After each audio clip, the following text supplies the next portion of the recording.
Hey Posse, we're going to look at a grape that almost everybody knows, but don't know that they don't know it. Yeah, you heard me right on that one. You know it, but don't know it. We're going to look at several things virtually nobody knows about the Sangiovese grape.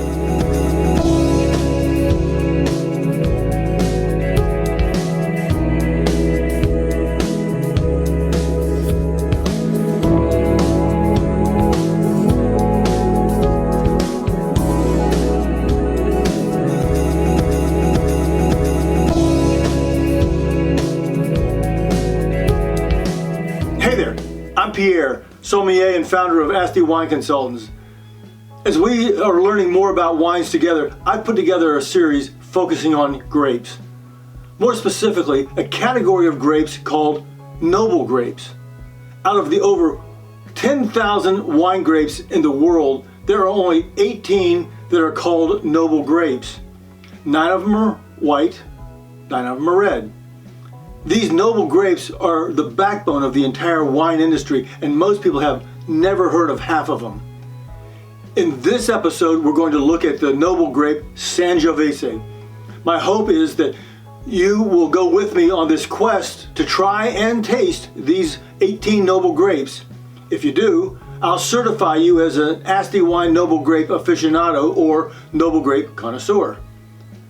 More on that will be available to you at the end of this video and in the description. In this video, we're going to learn about 4 things about Sangiovese. For those of you who are not familiar with Sangiovese, I hope you will expand your horizon and indulge yourself in this hidden treasure and treat. I think you'll absolutely love it. Now keep in mind, at any time, if you like what you hear, click like, subscribe, and hit the little bell so you'll be notified when there's a new post. Also, make sure you share this with your friends. I'm sure they would appreciate it also. Number 1, some general trivia. First and foremost, if you have heard of Chianti, that's from the Sangiovese grape. Chianti is the name of a wine, and it's the name of a wine region. Wine regions in Italy are called DOCs or DOCGs. Those are abbreviations. When wines meet the more stringent production and quality standards, you'll see DOCG on the bottle. When you see the DOCG and the rooster on the bottle, that tells you that the Chianti is from the Chianti region and has reached the highest standards. The DOC and DOCG and other ratings are enough for an entire episode, and that will be for another day. Now, I don't know about you, when I hear someone say something to the extent of the highest standards, I think high priced. Not so with Chianti, or even the Rooster Chianti. You'll find out of this world Chiantis starting for around $10 or $12. This one here is just under $8.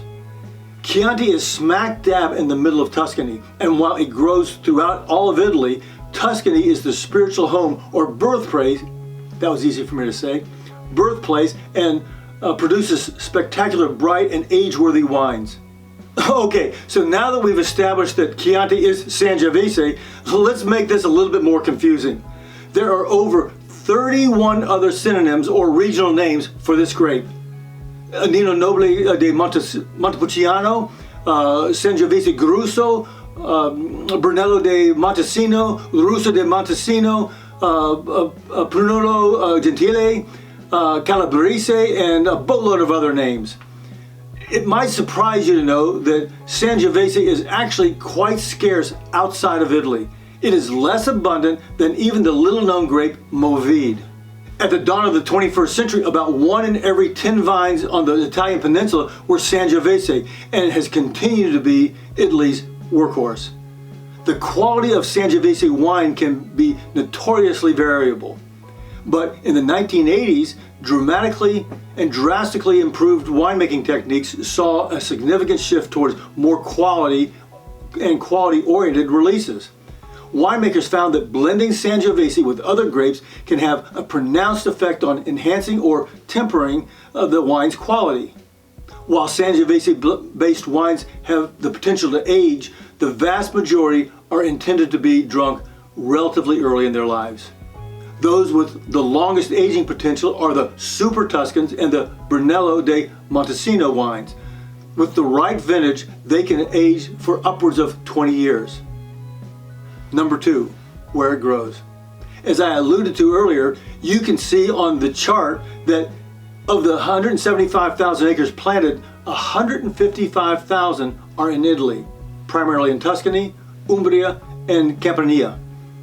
Corsica is a French island located in the Mediterranean between France and Italy, and it's the number 2 production area and has about 4,800 acres. You can also see that Argentina, the US, and all the others right here.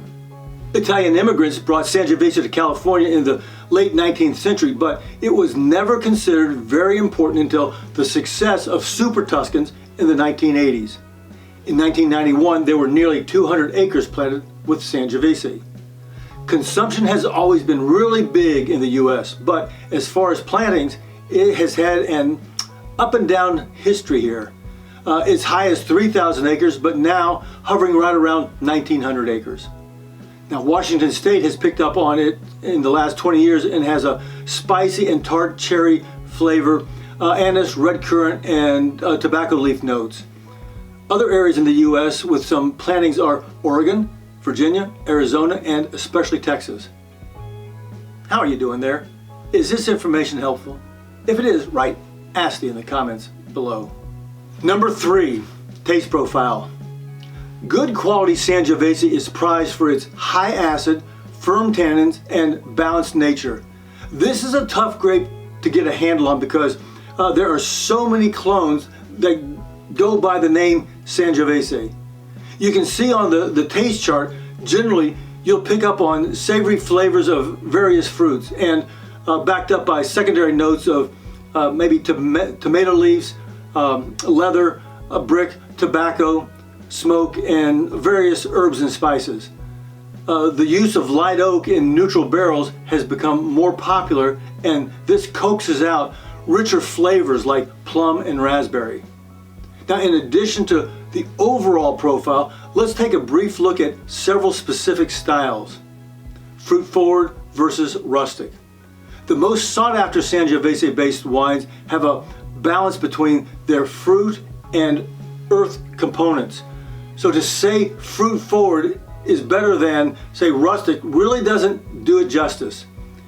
If you usually drink American wines, which are generally fruit forward, attempt to make your first Italian Sangiovese purchase a fruit forward style. That will help you transition into loving this wine. You can see on the chart, fruit forward Sangioveses have a taste of clove, spice, and cherries. It's like drinking Christmas. This style has won all kinds of awards, but beware, these will take a hit to your wallet. Meanwhile, the rustic and traditional Sangiovese is absolutely wonderful.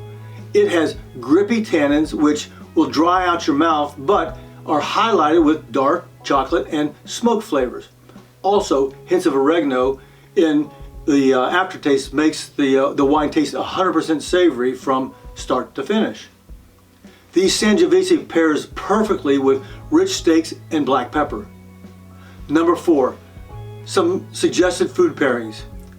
High acidity, moderate alcohol, medium weighted body, and savory character makes these wines extremely food friendly.